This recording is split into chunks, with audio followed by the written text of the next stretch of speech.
Boker Tov, on est dans le mois des Louls et à ce sujet il y a ce qu'on appelle 4 degrés de réparation, 4 degrés de kapara par rapport à des fautes diverses qu'un homme, Chas v'Shalom, aurait pu faire. Et on va ici expliquer un chidouche magnifique, mamash nifla, sur les 4 degrés en question. Alors pour ça on va prendre le Rambam, on va le citer et après on va regarder à quel point nous sommes dans un chidouche d'une précision incroyable par rapport à ce texte que tout le monde connaît, par rapport bien entendu encore une fois au Sod, par rapport à la Merkava, le char céleste. Le texte est suivant. Dans le Rambam, Ilchot Teshuvah, les lois de la Teshuvah, bien entendu c'est l'actualité puisque c'est Elul. Perek Aleph, le premier Perek, Alakha Dalet, la quatrième Alakha.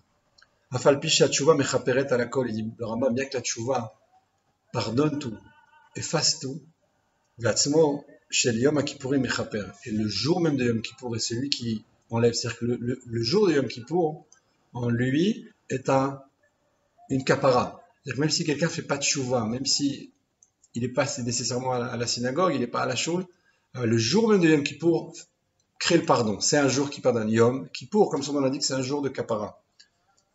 Yesh averot she'en mitkaprot b'sha'atan. Alors il dit, malgré tout, là-bas, il y a des fautes qui sont pardonnées en leur temps, au-delà de la tchouva et de Yom Kippour. Yesh averot she'en mitkaprot ela le'achar zman. Il y a des fautes qui sont pardonnées seulement après un certain moment. Ketzad. Alors il y en a qui sont donc au moment même, et il y en a qui sont, pardon, tout à l'heure on est Béchatan, c'est pas après, c'est-à-dire au moment même où il y a la Tchouva, ou bien le jour du Yom Kippour, et il y a des fautes qui sont pardonnées avec un delay, avec un décalage. On va expliquer ici. Ketzad, c'est quoi? De quoi on parle? Avar Adam al mitzvat aseh she'en bakaret v'asa tchouva. Un homme a fait une faute en ne pratiquant pas une mitzvah positive. Il aurait dû mettre les tefilines, il les a pas mis. Il aurait dû faire Shabbat, il l'a pas fait. Il aurait dû faire la tefila, la prière, il l'a pas fait. Utiliser son lulav à Sukkot, il l'a pas utilisé, il a raté le jour. Il y a une mitzvah tassée, une mitzvah à faire, il l'a pas accompli. Il faut qu'il fasse tchouva. Et il a fait tchouva. Donc on parle d'une faute où il n'y a pas karet. Attention, c'est important, il n'y a pas ici de karet. Karet, c'est la peine de retranchement, c'est-à-dire que quelqu'un arrivait à l'âge, à l'époque de 40 ans ou 50 ans et il quittait ce monde. Aujourd'hui, le karet est un karet spirituel, on va dire, c'est resté, mais c'est spirituel, c'est peut-être même encore plus grave. Et c'est une faute ici qui est, on va dire, qui n'est pas karet. Karet, c'est par exemple manger du chametz à Pessah. Alors ça, c'est karet, c'est quelque chose qui est beaucoup plus grave. Alors ici, on parle d'une faute, d'une mitzvah positive, une mitzvah qu'il aurait dû faire et qu'il n'a pas fait, qui n'a pas de karet, qui n'est pas dans la gravité du karet, il n'y a pas de retranchement. Donc il faut qu'il fasse tchouva. Ça, tchouva, il a fait tchouva. Et nous azmisham ad shemochalin. Le péché, la faute qu'il a fait, la gamme, le défaut qui est engendré par ça sur l'homme, dans son corps, dans son essence, pas dans l'âme, dans le corps, eh bien, ne disparaîtra que lorsque ce sera pardonné d'en haut. On va Elonemar, sur cela il est dit, Shuvu banim shuvavim erpa mishuvotechem, revenez les fils sauvages, les fils qui font des bêtises, et je vous guérirai par votre retour. C'est Yermiya, dans le Perek Pasuk Rav Bet. Ça c'est le premier degré. Mitzvah positive, une action qui n'a pas été accomplie, une mitzvah positive qui n'a pas été accomplie, qui n'a pas de karet, qui n'est pas dans le retranchement, qui est moins grave que celle de karet. L'homme fait tchouva, tant que la tchouva n'a pas été reçue, c'est taloui, ça dépend, ça reste en suspens. La tchouva, c'est ce qui permet de pardonner. Avoir un mitzvah lotas, et maintenant on passe à un deuxième échelon. Il y en a 4 en tout. Il y a toujours 4 en fait, quelque part. Le yud-ke, vav-ke, on a toujours ces 4 lettres, on a toujours une quadrature. Le yud-ke, vav-ke, dans le monde, c'est la base. Tout existe par rapport à ça. C'est pour ça qu'on a 4 espèces. On parlait tout à l'heure du loulav qu'on n'a pas utilisé, par exemple, mais il y a 4 espèces, il y a 4 fils au céder avec 4 vers, 4 saisons. On en a déjà parlé plusieurs fois, mais on revient encore dessus. Il y a Avraham, Yitzhak, Yaakov, David. On va voir ici le lien éminent, le lien profond qui existe avec ces sujets. Par rapport à ces 4 tzadikim qui sont la Merkava, qui sont les chars de Dieu, qui sont ceux qui ont dévoilé dans le monde des lumières particulières.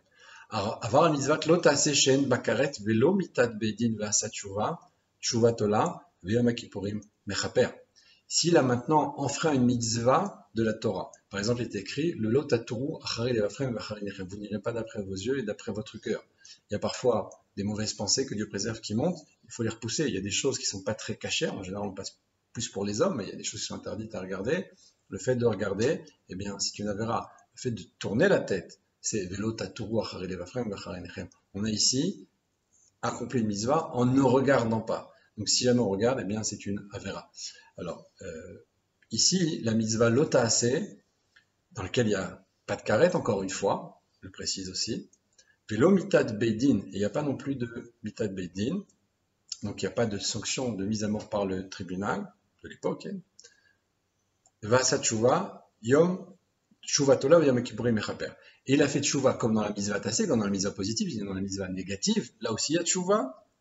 Yom kippurim mechaper, on a besoin de yom kippour pour pardonner, pour que le pardon soit effectif. Donc si la personne elle a fait cette faute-là, que Dieu préserve le lendemain de yom kippour, en étant maximaliste, en imaginant le pire, on va dire, eh bien il devra attendre le Yom Kippour. C'est pour ça que dans la Tfila on dit Yom Kippour-Zeh, Yom Kippourim Abba. Il y a une étape ici importante, genre de Kippour. Si Chazjolam, cet homme fait cette faute-là, qui est négative, pas de karet, pas de méthode bédine, il n'y a pas ici de karet, il n'y a pas de méthode de mort par le tribunal, mais c'est une faute lotassée, une mitzvah négative qu'il n'a pas gardée, eh bien il devra faire tchouva, il devra attendre jusqu'à Yom Kippour à venir pour que ce soit pardonné. La tchouva, c'est talouille, ça dépend encore, la tchouva n'est pas complète. La tchouva est complète chez lui peut-être, mais la réception de la réparation totale ne s'effectuera qu'au moment de Yom Kippour. Comme c'est marqué d'ailleurs, ce qu'on dit souvent au niveau de la Hamida, dans la prière de Yom Kippour, parce que ce jour-là, Yechaper Alechem, je pardonnerai pour vous, j'enlèverai pour vous ces fautes-là. Avar al-Kritot, alors maintenant on passe à la troisième étape. Avar al-Kritot umitot beidin v'asat tshuva. Tshuva v'yom kippurim tolin v'yisurin abayin alav gomrin lo akapara. Troisième étape, il a maintenant fait une avéra par rapport à ce qu'on appelle kritot ou mitot bedin. Il a transgressé une faute de karet. Par exemple, un homme qui a un rapport avec sa femme alors qu'elle est nida, elle est interdite à lui, elle a des pertes de sang, ou alors que cet homme va manger du chametz à Pessah. Ce sont des fautes de karet, ce sont des fautes graves. Son pardon, sa tchouva va l'aider, mais ça ne sera pas encore suffisant. On est encore passé à une autre étape. Il faudra en plus de ça Yom Kippour. Mais Yom Kippour, là aussi, ne suffit pas. Il faudra qu'il passe ensuite des Isurim. Il faudra qu'il ait des souffrances. Ces souffrances, c'est pas lui qui va se les infliger, même s'il y a certaines chitotes, il y a certaines écoles, comme dans les écoles, par exemple, même du Hari, où il y a une sorte de nettoyage de la faute par des Isurim, par des sigoufim, par des souffrances qu'on peut s'infliger. En général, ce que le Rambam insinue ici, ce qu'il nous explique ici, il parle des Isurim que Dieu va amener sur l'homme. C'est-à-dire que l'homme va passer des souffrances physiques, morales, psychologiques, peu importe. Ces souffrances-là vont finir de nettoyer la faute qu'il a fait à ce moment-là. Donc on a ici trois choses, comme dans la mitzvah tassée, la tchouva, comme dans la mitzvah positive, comme dans la mitzvah négative. Ici, on avait dit Yom Kippour, mais au-delà de ça, il y a aussi les isurim, les souffrances.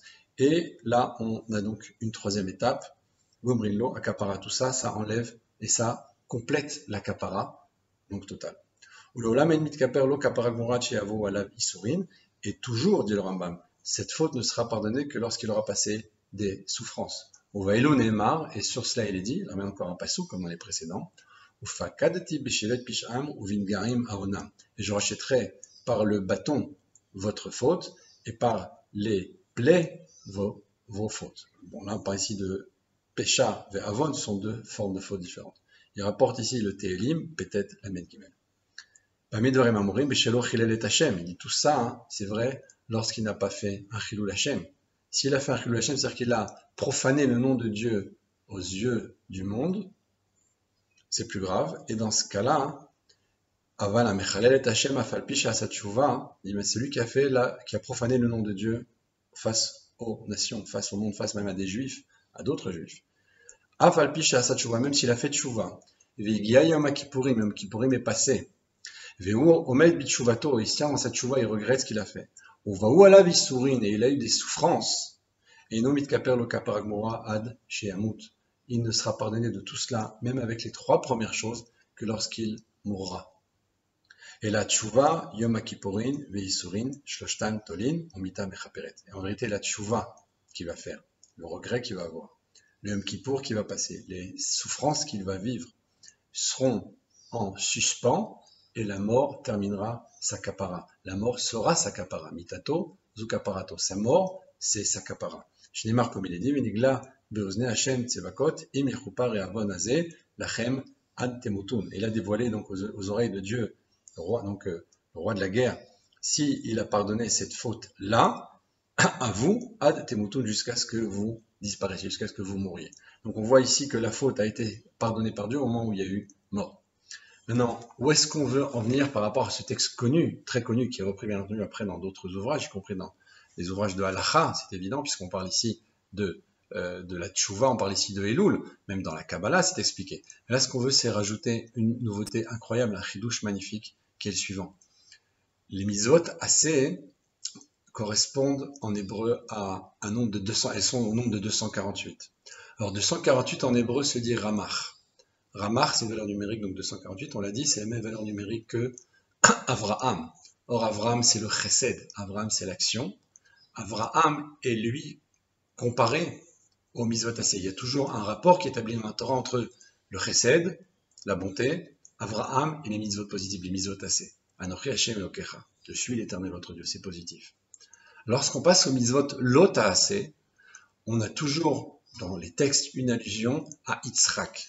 Or Yitzhak, c'est la Gvura, et ici 365 mitzvot négatives sont liées, sont comparées à Yitzhak, parce qu'il y a ici non-action.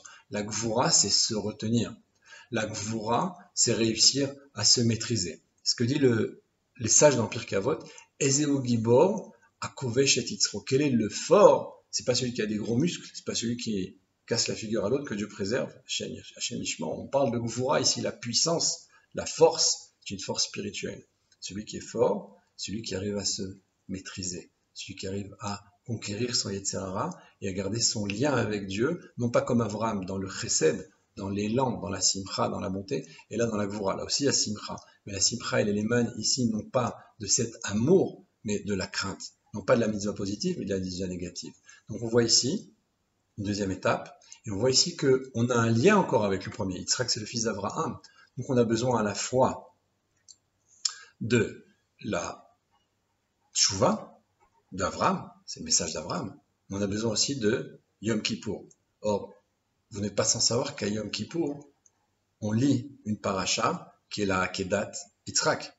On lit la paracha du sacrifice d'Yitzhak. Il y a plusieurs lectures, on parle de l'annonce de la naissance d'Yitzhak, la Akedat Yitzhak. Tous ces textes sont évoqués, y compris à Rosh Hashanah, à Yom Kippour surtout, et à la fin de Kippour, on sortira en sonnant du shofar. Ce shofar est ce qu'on appelle Eilosh et Yitzhak Avinu, c'est le bélier d'Yitzhak. Donc on voit ici un lien étroit dans la mitzvah positive par rapport à Abraham, dans la mitzvah négative par rapport à Yitzhak. Il y a aussi Yom Kippour, on garde la mitzvah positive d'Abraham parce que Yitzhak a l'héritage d'Abraham, mais il rajoute encore Yom Kippour qui est la fête qui correspond à Yitzhak, même si en général on parle de Pessah, Shavuot, Sukkot pour les Avot, mais Kippour est lié étroitement à Yitzhak par rapport à la Créata Torah, comme on l'a expliqué, la lecture de la Torah qu'on fait ce jour-là. Et on voit donc ici qu'on a rajouté encore une étape dans la tchouva par rapport à la mitzvah négative, le fait que la personne ne s'est pas retenue. Parce qu'on lui dit, il ne fait pas. C'est quoi une mitzvah négative? Il n'accomplit pas ça. Donc si c'est pas retenu, il n'est pas gibor. Il n'a pas la gvura. Il n'a pas réussi à faire ça. De la même façon, dans la mitzvah positive, on lui dit, fais cela. Il n'a pas fait. Il n'est pas dans le chesed. Il n'a pas réussi à accomplir. L'accomplissement, ça correspond à Abraham. La non-action, la gvura, le fait de se retenir, ça correspond à Yitzhak. Il n'a pas réussi à le faire. Donc on est ici dans Yom Kippour pour pardonner ça. Le jour du la kapara. La kapara, c'est Yitzhak. On voit maintenant ici une troisième étape. On a dit, si la personne est chayav karet, elle a fait une faute beaucoup plus grave encore. Elle doit avoir et la tchouva, et Yom Kippour, et l'Isourim. La tchouva, c'est Avraham. Yom Kippour, c'est Yitzhak. On parle ici de Yaakov maintenant. Pourquoi? Parce que Yaakov a l'héritage de ses pères, le père et grand-père. Donc il est ce qu'on appelle le kav Emtsaï, il est l'axe intermédiaire, il est dans le Tiferet, il est plus dans la Gvura, il est plus dans le Chesed, plus le Chesed et le Gvura dans l'ordre, il est dans le Tiferet, c'est l'harmonie, il a les deux à la fois. Donc il a à la fois l'héritage d'Avraham avec la Tchouva, son grand-père, c'est évident, puisque c'est Avraham, Yitzhak, Yaakov, il a l'héritage de son père, puisqu'il faut aussi Yom Kippour pour pardonner cette faute de Karet, mais au-delà de cela, il a en plus les Issourim. Or il est connu que la vie d'Yaakov était une vie très dure, comme le dit Rashi à certains endroits dans le Passouk, il y a eu la souffrance de Yosef, la souffrance de Esav, la souffrance de Lavan, la souffrance de Dina qui a été violée. Tout ce qu'a pu passer Yaakov, c'est terrible, cette souffrance-là du père qui s'endeuille d'un fils qu'il n'a même pas retrouvé, qui se sauve de son frère qui veut le tuer, qui vit chez Lavan qui est un rachat gamour alors que lui est un tzaddik d'une lumière particulièrement puissante, d'avoir sa fille Dina violée par un mécréant, par un non-juif qui n'a pas la Brit Mila, qui n'a aucun respect de l'autre. Cette vie-là de souffrance, ces Issourim là correspondent à Yaakov. Non pas qu'il a fauté, mais on voit ici que le tzaddik, qui est Mechaper, c'est la vie de Am Israël, c'est le peuple juif, ces souffrances-là, ça correspond à Yaakov. Et au-delà de ça, le karet, on dit, c'est mourir à un âge beaucoup plus jeune qu'un autre. Or, on voit que Abraham vit 175 ans au lieu de 180 parce que Dieu lui a promis une bonne vieillesse, donc il quittera ce monde 5 ans avant le temps qui lui a été donné parce que Esav est en train de sortir ce qu'on appelle l'Antarboutra, il est en train de faire toutes les bêtises du monde, Avodazara, Gilou Yaret, Shifrut Damim, l'idolâtrie, le meurtre et le viol, il est en train de tout toucher à toutes les choses les plus insales, les plus mauvaises qui puissent exister dans le monde. Dieu lui a promis une bonne vieillesse, donc il partira de ce monde à 175 ans. Yitzhak, lui, quittera ce monde à 180 ans. Il aura droit, lui, d'aller jusqu'au bout. Yaakov quitte le monde à 147 ans. On voit donc ici, quelque part, entre guillemets, non pas qu'Yaakov a fauté, non pas qu'Yaakov est moins bon, au contraire, Yaakov est le meilleur des pères. Mais justement, il part en capara, il prend toutes ses souffrances pour les autres, parce que c'est le Ham Israël. Il faut ici, on demande de lui quelque chose d'exceptionnellement haut. Il quittera le monde à 147 ans. Donc on voit ici quelque part le karet, c'est-à-dire le fait de quitter le monde plus tôt que ses pères. Quand on arrive à la 4e étape, qui est la malchoute, nécessairement pour nous, puisqu'on a déjà passé les 3 axes de Chesed, Gvura, Tiferet, l'axe droit, l'axe de gauche et l'axe central, on a encore un axe central, mais plus bas, lui, qui reprend à la fois toutes les sphirotes, de Chabad, de Chagat, de Naï, tout l'intellect, les midot, l'action, etc., et on arrive à la malchoute. Or, quelle est la sanction là-bas? Eh bien, la sanction, c'est la mort. Or, David Ameler, qui est la malchoute, est appelé un mort-né. Il n'a pas de vie pour lui-même. Il doit vivre 3 heures. Après être né, il doit sortir du ventre de sa mère, vivre 3 heures et disparaître. Si c'est un Adam Arishon qui lui donne 70 ans de vie, cet homme-là, David Ameler, n'a pas de vie propre. Il est comparé à la mort, comme on l'a expliqué déjà de nombreuses fois. La Paradouma, elle est dans la malchoute parce qu'elle va être brûlée pour purifier. On voit que la terre, qui est l'élément le plus vital, nous nourrissons des plantes, des fruits qui sortent de ces arbres, des animaux qui eux-mêmes se nourrissent de la terre. Toute notre vie émane de la terre, les animaux, les plantes elles-mêmes, l'homme, tous les autres règnes qui sont l'animal, l'humain, l'animal et le végétal se nourrissent à partir de la terre. Or, la terre en elle-même est l'être le plus mort qui puisse exister dans les règnes, sur la planète. Pourquoi? Parce que la terre donne la vie à l'infini, mais pour elle-même, elle n'est rien. Il n'y a pas de vie dans la terre en elle-même. La terre ne se reproduit pas, les pierres, le sable ne se reproduisent pas, et pourtant de ces êtres-là, de ces éléments-là, va pousser, va grandir toute la source de la vie de tout le monde. Au point que même dans le futur, ce qui est marqué dans la Mida, et Tzemach David Avdecha Meratatzmiach, la pousse de David. Donc, ton serviteur va sortir de la terre. Le fait que les morts vont revivre, ce sera de la terre. Le fait qu'il y a ici quelque chose qui va sortir de l'élément le plus mort. Alors tout ça, c'est quoi? C'est la malchoute, c'est la royauté. Le Shabbat, c'est la mort du monde physique. On est dans le spirituel. On n'a plus de voiture, plus de monde, plus d'argent, etc. La femme, qui est la malchoute, va donner la vie. Et pour cela, elle va parfois, malheureusement, risquer sa vie elle-même pour enfanter. Donc on voit ici à chaque fois que la malchoute, c'est la mort absolue sur le plan matériel pour donner la vie sur le plan spirituel, pour donner sa vie à toute l'humanité, à tous les autres éléments, et pour ça être prêt soi-même à ne pas vivre. Alors ça, c'est la malchoute de David, parce que David lui-même a une vie cadeau de 70 ans de Adam Rishon, puis ensuite des Havot, on ne va pas maintenant rentrer là-dedans. En lui-même, il n'a pas de vie propre. Donc la malchoute, c'est la mort physique, la vie spirituelle, magnifique, au-delà de cet aspect tout à fait chitri, tout à fait matériel, qui est le monde qu'on connaît nous. Donc on voit ici ce 4e degré qui est Malchut. Malchut, or c'est connu, comme le Shabbat, on l'a dit ici, reçoit de tous les jours de la semaine, et lui-même va éclairer tous les jours qui vont venir. Yom Rishon Bashabbat, Sheni Bashabbat, c'est ce qu'on dit tous les jours. Donc on voit que le Shabbat éclaire, reçoit et renvoie à l'infini, c'est ce prisme-là de la Malchut, qui est l'élément récepteur et révélateur.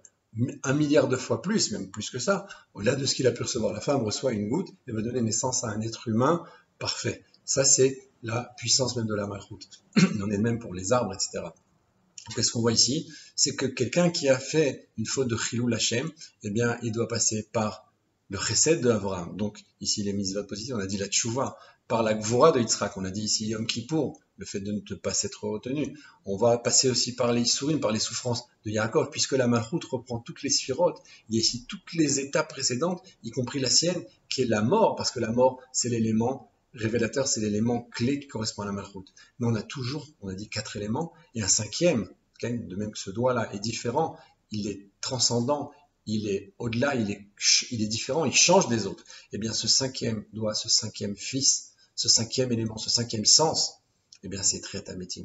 Vevir et Troar Atuma Minaret. Et je retirerai le souffle d'impureté de la terre. Il n'y aura plus de faute, il n'y aura plus de mal, la Sitra Achra va disparaître, Mashiach est là, Dieu se dévoile dans le monde.